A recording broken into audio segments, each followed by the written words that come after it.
Hello, cosmic beings out there. I'm Mannah, a therapeutic astrologer and interviewer.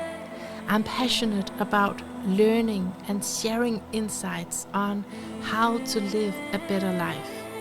I hope you'll stick around as I infiltrate the minds of thought leaders, authors, and healers from around the globe. Wherever you find yourself right now, dear listener, I want you to remember that you have a place to call home. Now please enjoy this episode. Welcome everyone to Tap In today with our guest today, Elisa Robyn, someone who I found on the internet, on Internet Archive, on an article about using evolutionary astrology as a spiritual guidance in Judaism. Jewish spiritual guidance. I thought that was really interesting. So Elisa has a PhD in educational psychology and a master's in Jewish spirituality, and is also an evolutionary astrology like me. Welcome, Elisa. I'm so glad to be here. Thank you for inviting me. Yeah. So I thought that it was a really Uranian thing to that article that I just mentioned, where you some new breakthroughs there potentially. But how has it been received, and do you have any comments on it, just to give people an idea of what we're talking about? Yeah, great question. It depends who reads it. Most astrologers will say that yes, there is a Jewish component. There's a evolutionary astrology is a profound way to do astrology, to practice astrology. There are so many types of astrology, right? I understand Western astrology. I have no understanding of Eastern astrology, Japanese, Chinese, India. I have no idea, but I know it's profound. And so I think there's a respect among astrologers that there's many types and many ways to use these tools. In terms of the Jewish aspect, it's always interesting, depending how observant a person is. They may say, no, my rabbi has said, no, this is terrible. And yet many of the articles that I've read in the research comes from other rabbis. So much like everything else in the world, it's up for discussion. And it's been received in many different ways from different people. The article has been received. Yeah, so it's very interesting. Yeah, and you do have that signature in your birth chart about Yes. mixing things, and I'm thinking about, of course, you are an Aquarius, and Mhm. also your third house there. So when I wrote you, you said like today you are actually a writer. Is that correct? Like this is what you're passionate about, is writing. Yes. Yes. I think since I learned how to read, I wanted to be a writer. And I wrote short stories, growing up, I wrote and I wrote.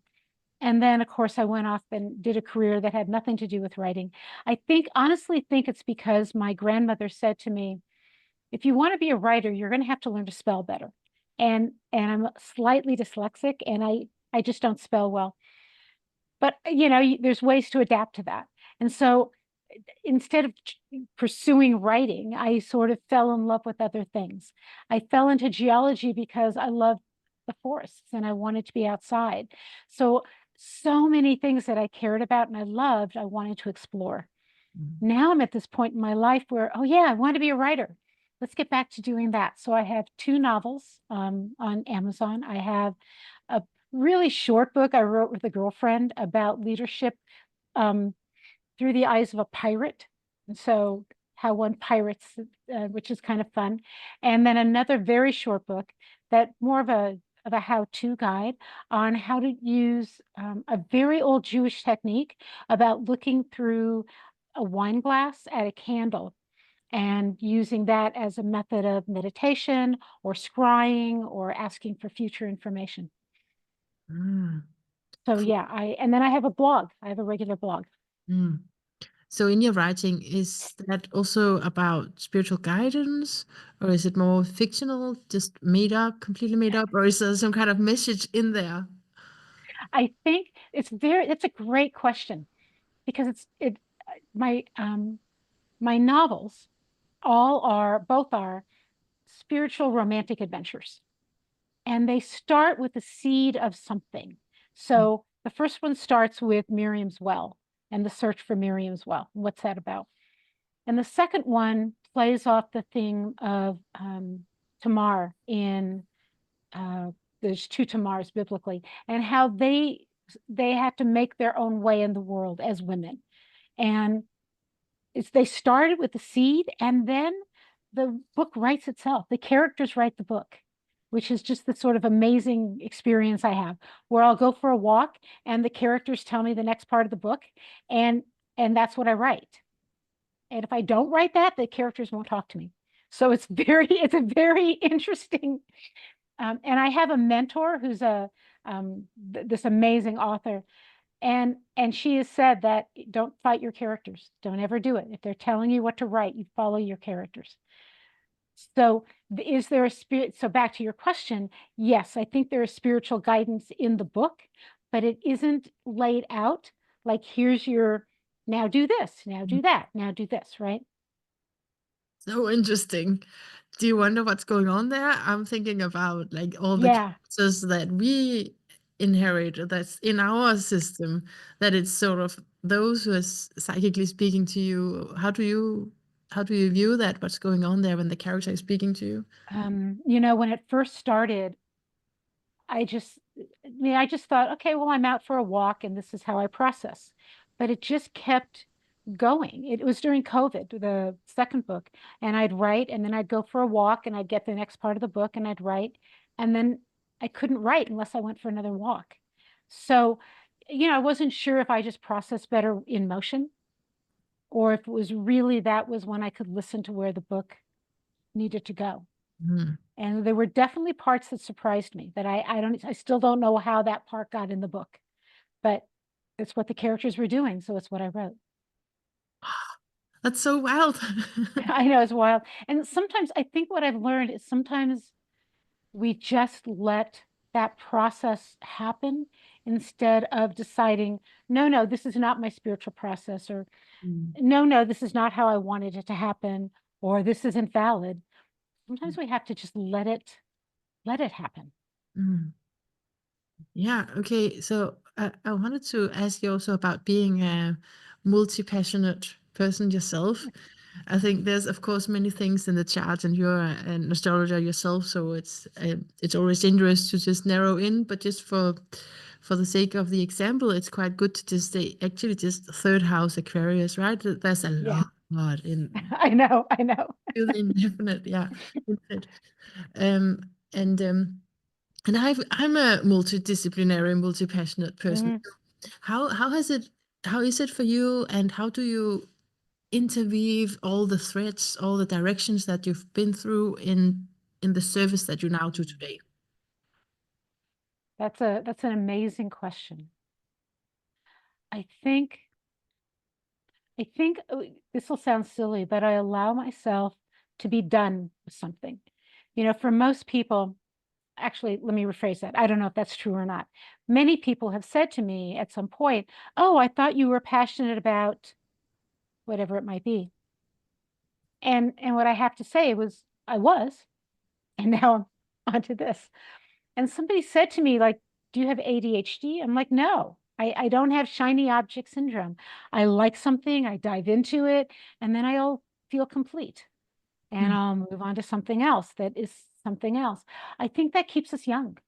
I think that viewing the world is always full of the next adventure, the next thing to learn, the thing I have not yet gotten to that I still need to get to is a lovely way to live. It keeps me energized. So, I still have a list. I think, oh, if I went back to college, what would I major in? Languages this time. I'd love to be a polyglot. And so I'm trying to learn another language or two. But I still want to write, but I still want to save the planet. But oh my God, I love doing charts for people and helping them. And so I just feel like my life is full and rich because of that. Because you work in different fields. at the same right? time. Yeah. Mm, mm. So you have this saying on your website, "Life on the loose." Yes. I wonder, is that connected to what we're speaking about here? Yeah. Yeah. I think that that's for me, that's life on the loose is, and I've had I was an academic dean, a traditional career. Before that, I was a geologist. So life on the loose doesn't mean sell everything you own and go run off to, wherever. I mean, it could for somebody. For Mm, me, it meant follow the waves within you. mm, Um, I like to joke that I don't have existential crises, that I just live in an existential tide pool. And there's a high tide and a low tide, and there's a time that I'm going to change my focus, and then I'm going to come back to this, and that strict definitions of I think it's why I love astrology, because it doesn't put us in boxes. Yes, I'm an Aquarius, but oh, I've got a Scorpio rising. Oh, I've got Pluto at the top of my house. Oh, I mean, I've got I've got two T squares. It's a much more fluid kind of way about thinking about a person, as opposed to they love this and they're an introvert or they're an extrovert and they love this, but this is what they do. And then we create a life around that one story. I, like you, love having multiple stories. This is who I am. mm, And I think for me, that's life on the loose. Like, mm. I mean, I've always wanted to be a forest ranger also. That's what I went to school to do originally. And that's my volunteer work this summer. I'm going to go be a volunteer forest ranger because I wanted to do that. I'll be a naturalist, a volunteer naturalist at a state park. Great. I mean, it's so connected to how I see astrology, how I see the psyche. Hmm. I mean, at least, and it's really experiential. It's this feeling where it's not very long ago in an interview where I said this to someone. He was a philosopher, and and I tried to express this. I hope you can understand me more easily. Okay. That because you know evolutionary astrology, this feeling like he had gone and reached the full potential of one of my sub personalities, if you will. Okay. Like I have a lot of Sagittarius, and Hmm. that's philosophy, Hmm. and just this feeling like I could see that in someone else. It doesn't mean that I shouldn't deal with it or anything in my own way, but it's just this feeling like I am many people all at once, many characters all at once, and and sometimes I see other people living out one of their full Yes. potential. Yeah, deep. Yes, yes. And that's a lovely way to do it, right?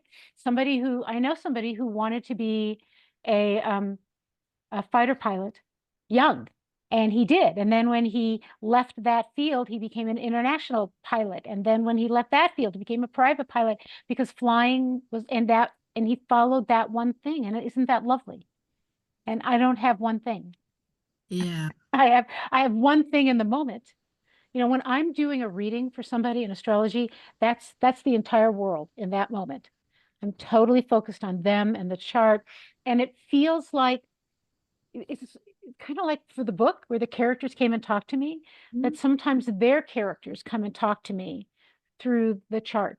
And yeah, I have a different way of helping support them through a transition or a rough time or whatever might be going on for them. So in the moment, that's my one thing, yeah, right? yeah. But then Okay, there'll yeah, be another thing later, right? So I yeah. understand completely what you're saying. Yes. Mm. So in the moment, it's like then you're identified or using the resources from this one part or one archetype, maybe a mixture of it. But yeah, it's hard to conceptualize really. But I But love what you just said because I think some of us come across based on our charts, perhaps as an archetype, mm, but how somebody else sees us, they may see one archetype and somebody else sees a different archetype. And then, we may not know. We're not thinking this morning I'm going to play out this archetype. It's simply what how I showed up in a situation that day. mm, yeah, yeah. I feel that takes us into just that it's not very accepted culturally to have a profile that's multidisciplinary because it's more normal for people to see one thing, right? They see Yes, you, okay, now you're a writer. Oh, okay, you work with Jewish spiritualities. Oh, now you're also evolutionary astrology. Like then it can get confusing right, people. Yeah. right. Well, and I know that when I tell people that I actually used astrology to pay for my PhD, I was an astrologer and they're like, that makes no sense to me. How could you be doing something academic and doing something mystical? I'm like, I don't see that they're connected. The entire world is connected. They're Hmm. just different ways of knowing and different ways of expressing. Can you say some more about that? That's really interesting how you used astrology while you were studying academically. Yes. Yeah. Well, I had been a geologist. My first career was a geologist. I got laid off, decided I did not want to try to get back into that as a profession, went back to the university. And at first, when I first went to college, I wanted to go into psychology. And then Mm, I got sort of distracted and I went into something else I loved. So okay. I thought, okay, I'm going to go back into psychology. And I got into educational psychology because, again, I wanted breadth of thinking as opposed to a traditional psychology path that usually takes you down um, one theorist or one way of dealing with psychology. Mhm. But I needed to pay. I needed to live. I needed to pay for school. And so I came back to my astrology that I had done young and became a professional astrologer. Um, How did you meet what did I? astrology? You say you did astrology young? When, how? Yeah, well, um, at some point in my life, my house was haunted. The house I lived in, my bedroom was haunted, Okay. and with a lovely spirit. And at some point, I started reading tarot cards and realized that I could not read people's minds, but as an empath, understand how I could feel what they were feeling. Mm, Um, and started reading about astrology young. I wasn't an astrologer young, but I was reading about it. And mm. then when I needed to put myself through school, I had some friends who had a metaphysical store and said, "Do you want to come do readings?" Sure. So I started with tarot, but very quickly moved into astrology because it fit me. It fit me better, though they're just tools. They're Yeah, all just tools that yeah. open up conversations with people. And Yeah. if we're empaths at all, we can help guide those. Astrology gives me a different kind of language. I think that is more accessible to more people. Yeah, I'm into tarot as well, and I'm still figuring out how to combine it exactly because it is very different than I think Mhm. traditional when you go to the traditional meaning of a tarot card, that I don't always find that it has that depth that evolutionary astrology has to it. So I can't You're really right. so that's not the connection that I'm immediately making. But like you say, it's tools and it's Mhm. to open up consciousness, it's to get us Mhm. connected to that intuition. Right, yes. And I think that the reason I wrote the little book about gazing through, so if you can imagine you have a goblet with some kind of fluid in it with color. It does not have to be wine, it could be grape juice, doesn't matter. Um, and you're looking through it at a candle, at the flame, and it's an amazing meditative technique. Well, I learned that young at a Shabbat table, and Mm. nobody told me this was about scrying. We were just kind of doing it, but it's in my novels. And I realized that that's a lovely technique for people. Again, you don't need to use wine, but it's this lovely sort of sensual meditative technique. It's just another way of getting in touch. For many people, finding that and having permission to say, here's how I meditate, or here is how I connect spiritually, it's a struggle for many people because somebody will say, well, here's how I do it, try this, and it may not work. Mm. I'm not good at seated meditation, but if I'm hiking, it's very meditative. So I tend to meditate in motion. Wonderful. We have a lot in common. I know, yeah. Yeah, it's probably my Chiron in Gemini. I don't know. It could be. Yeah, for sure. I've been feeling that way about seated meditation, and I always get so tempted to just, okay, now I'm gonna do it every single day because of the studies and people are so excited about it. Just sit through it. It's just not my nature. And I do like to sit still as well, but it's in terms of then mixed methods, if you will. It's not, Mhm. doesn't work for me every day, but something like Qigong does, moving meditation. So Right? Yes, yes. it's finding your thing. I'm totally with you on that. Mhm. So for me, on the loose is the same thing. It's like, I get that worked for somebody else. You're not that person. Find yours, what works for you. Mm, And because this is, life is, for me, is an amazing adventure. It's a spiritual adventure, a psychological, I mean, everything. But it's just, we're here, we're here to have this experience. mm, So have this experience, but discover who you are in that process and let that lead you. mm.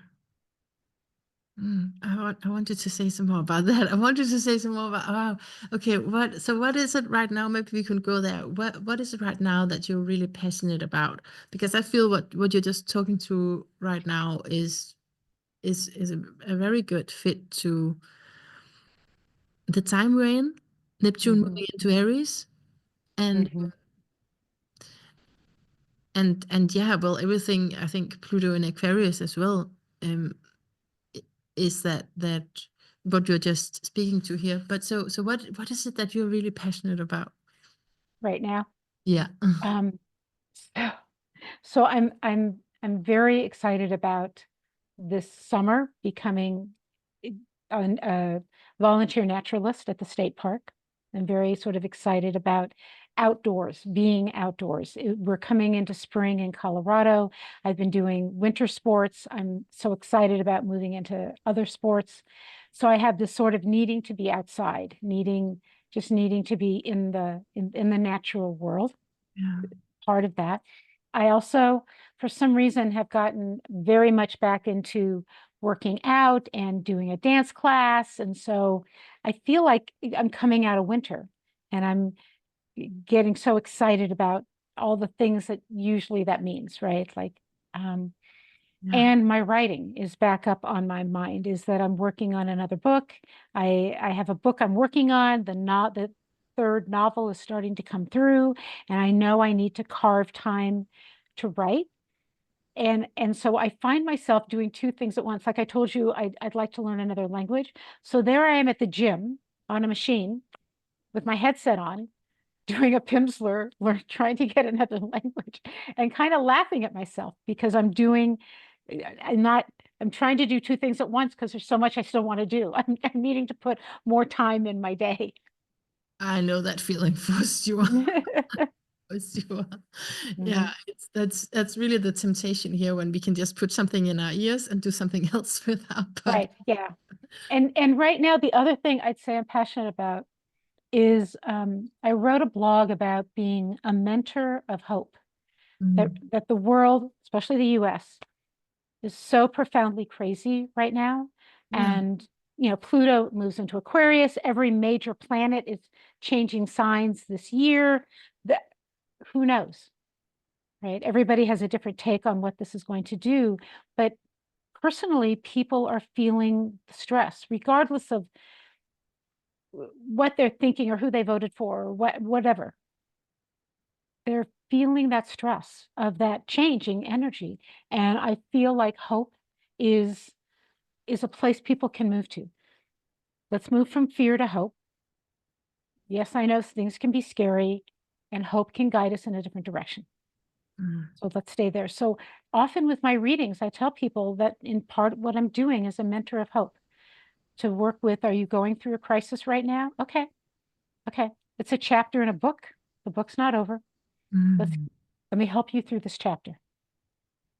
Yeah, that's really wonderful, and that's really what I wanted to speak to you about when I asked you about your passion. Is that what is your message?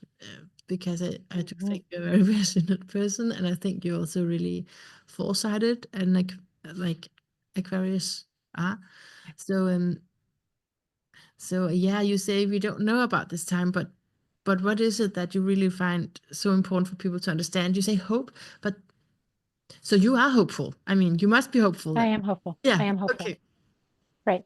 And I know that that's a difficult, I mean, I look around the world and I look at, I don't want to be political, but I look at people in really horrible situations, right? And I know that sometimes hope can sound like you're coming from a place of privilege. And yet, I do believe that people in horrible situations still need hope, that something can happen, and that hope often gets them through. Um, Again, Viktor Frankl, one of my sort of favorite books was people can control what I do, but I have freedom about how I respond or what's inside me or what I think. Mm. And that's vitally important for us to find our own North Star. What is it, I think? Where is it? And I find that right now discussions tend to nosedive into, oh my gosh, bad things. And Mm. how do you remember the good things? How do we remember? Like right now, I'm sitting somewhere looking out my window. I can see the hills and it's a blue sky. Oh. And I know that children are safely in schools. Mm. People are following the rules driving their cars for the most part. People are mostly good. Mm. Is the world crazy? Yes. Has the world always been crazy? Yes. Mm. It always has been. The news is more in our face. So now we know every little bit of crazy, every moment of crazy.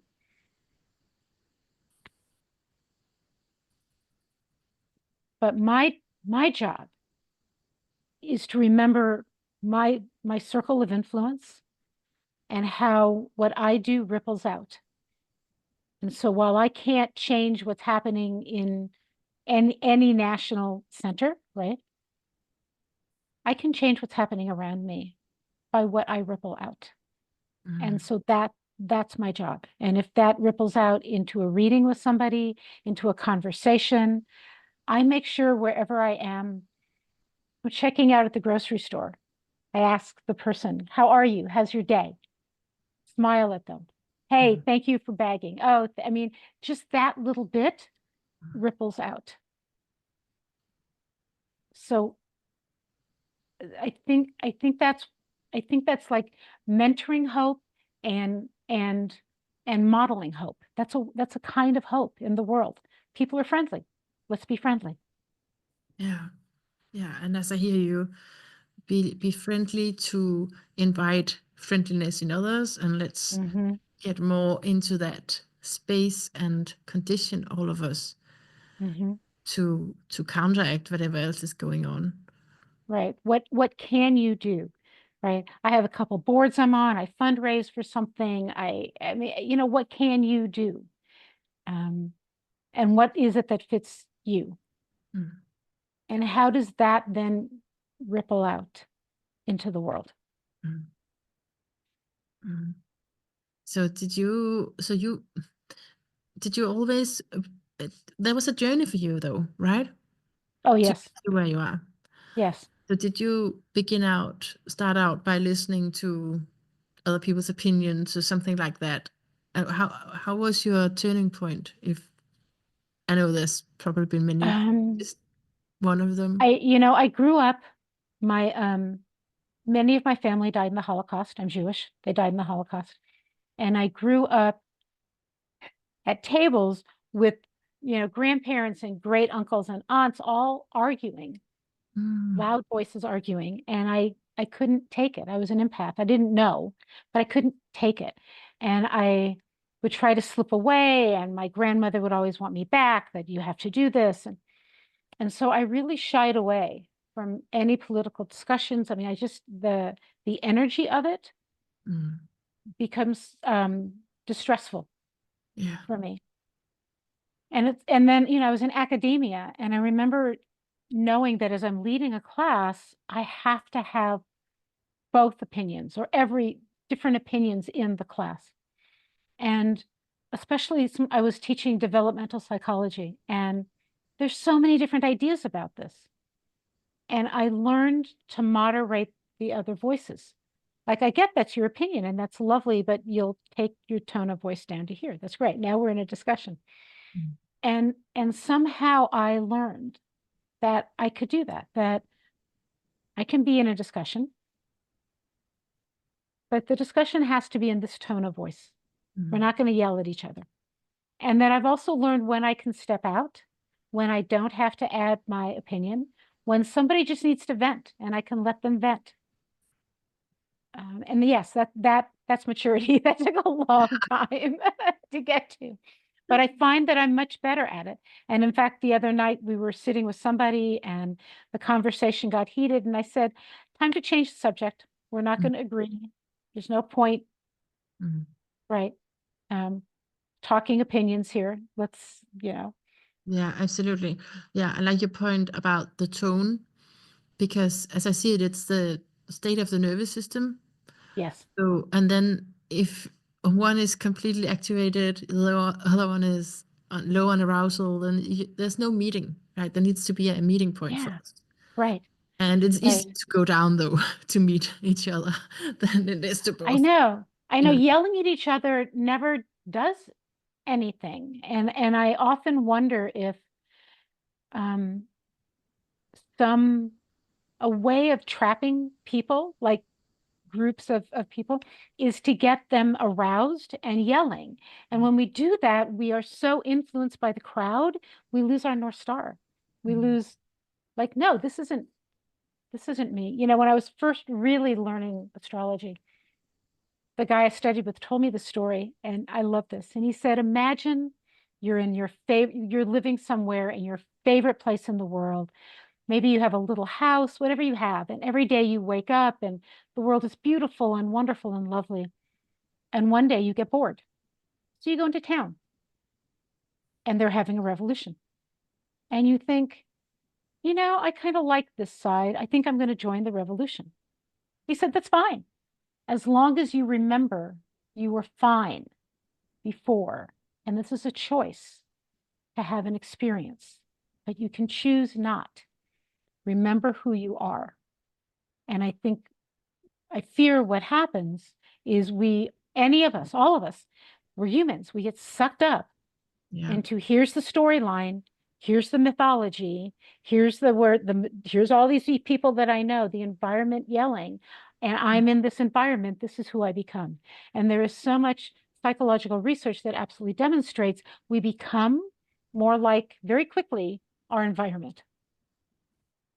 And we lose ourselves. On the loose, to me, then, is also back to me, which can change. Obviously, I'm going to learn from different, but what is it that actually feels ethical and right and in alignment? What is that versus what is rebounding off the walls, right? Like the echo at a concert, right? That may not be who I am. Totally. That's a good part about the detachment of Aquarius. That's a good part to distance ourselves consciously a little bit in order to find what is it that I want to resonate with, because we are a herd, we are, yes. It's such a social civilization, so we get influenced really quickly. And yeah, Right. I feel that in myself now. I mentioned the Sagittarius, and I'm speaking a lot with that these days, because my Sagittarius energy is, well, it's fire, so it can really be really alert, and it's also pretty sure that I'm right. and and so I find myself being identified, right, with the little self, with one of these characters inside of me. And yeah, we so yeah, I was just reflecting on that detachment from various. We need. Yes. I think something else about astrology, and this is definitely true in Jewish spirituality, is being able to live in paradox. So this is true and this is true, and they're paradoxical, right? And which is much like quantum physics. Both of these things are true and they're paradoxes. Okay, welcome to life. That's where we are. And that's hard for us to process and a hard place to stay. How do I make a decision if both these things are true? It's dangerous, but it's also not dangerous. It's good for me, but not too much is good. I mean, it's difficult for the human mind to process that. And yet, if we can come close to, here's where I am, I can also acknowledge it's not actually the truth, but it's still where I am. So I'm going to be open to listening, right? And honestly, I feel like most people are more in that middle moderate area than the extremes. I feel like we move to the extremes when we're scared. I was just gonna say, it's under pressure. It is when, Yes, yeah. for me, it's when I feel, threatened somehow. Like, so you're not listening to me, or you're not, whatever it is that gets me going. But when I look back at it afterwards, after the triggering episode, oh, wait a minute, something was going on that got me wounded up, got me scared. So yeah, it's really it's not how I see it. It's just something that happens when we're not safe. Can happen. Yes, yeah. Yeah, remember, I mean, this is so silly, but if we go back simply to evolution, humans evolved from prey creatures. We don't have big teeth, we don't have big claws, we can't outrun, we can't, right? So we survived in tribes, in groups.